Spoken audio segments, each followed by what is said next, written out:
Of all the people who have died in the pursuit of manned spaceflight, only 3 have actually died in space. It was the crew of Soyuz 11 in 1971.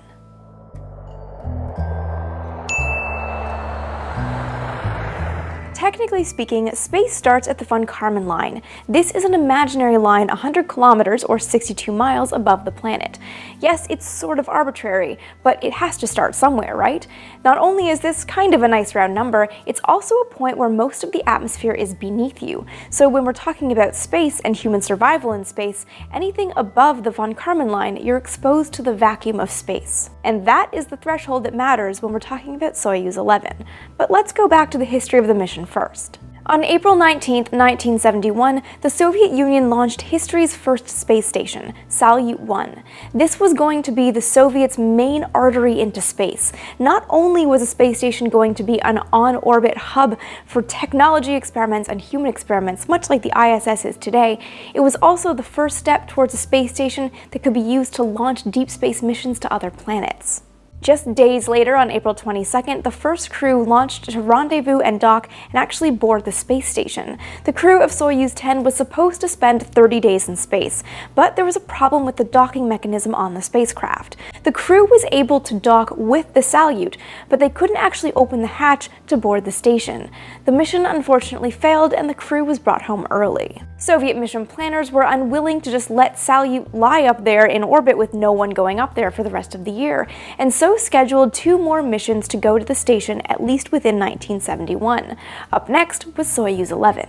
The prime crew of Soyuz 11 was Soyuz 10's backup crew, but there was a problem. Just days before the planned launch, medical examiners found swelling in cosmonaut Valery Kubasov's right lung. As per Soviet Ministry of Health rulings at the time, they didn't just swap out one man from the crew for his backup, like what happened on Apollo 13 when Jack Swigert replaced Charlie Duke at the 11th hour.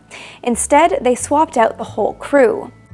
Now, Georgy Dobrovolsky, Viktor Patsayev, and Vladislav Volkov were on deck. They launched under the call sign Yantar on June 6th. The launch was fine and the crew was able to rendezvous, dock, and board the Salyut space station, and then they began their science-heavy mission.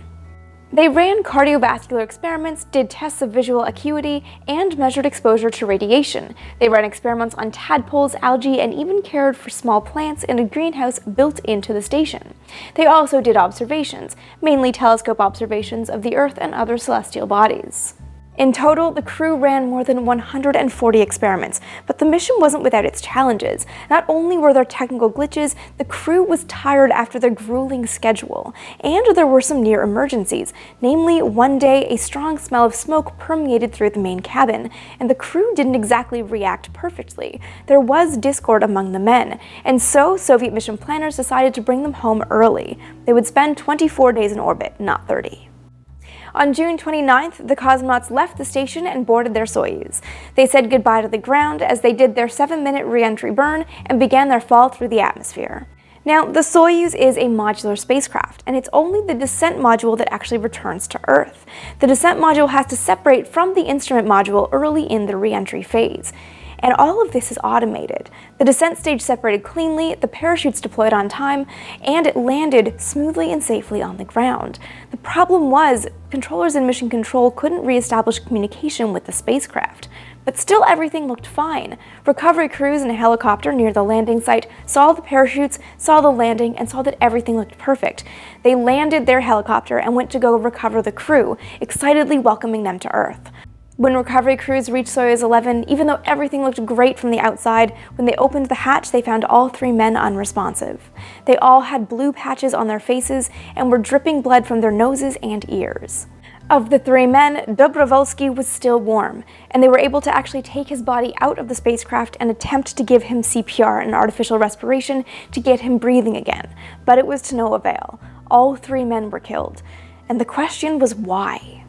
There was speculation in the immediate aftermath of the Soyuz disaster that prolonged exposure to weightlessness had been the cause of death.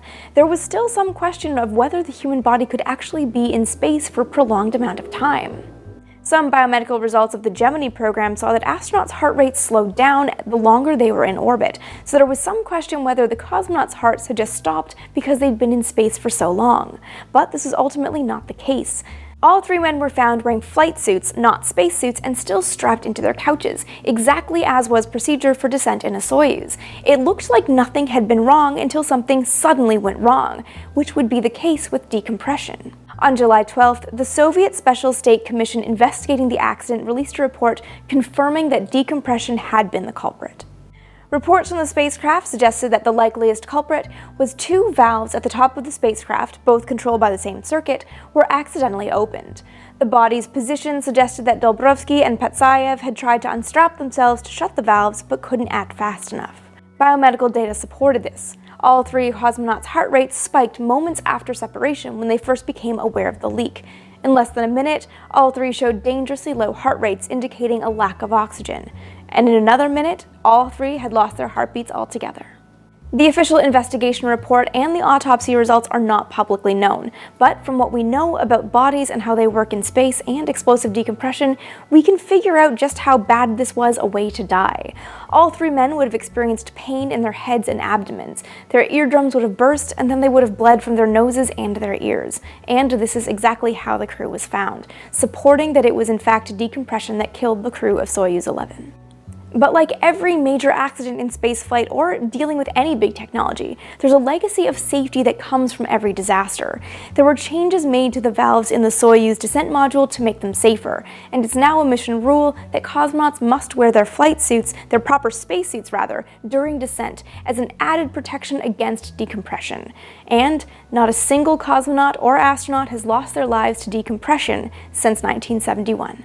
So aside from it being an historically very important incident, I wanted to cover the story of Soyuz 11 because I found a really interesting artifact online the other day and I wanted to share it with you guys. There are stamps made for missions all the time. I'm sure stamp collectors out there actually have stunning collections that would make me jealous.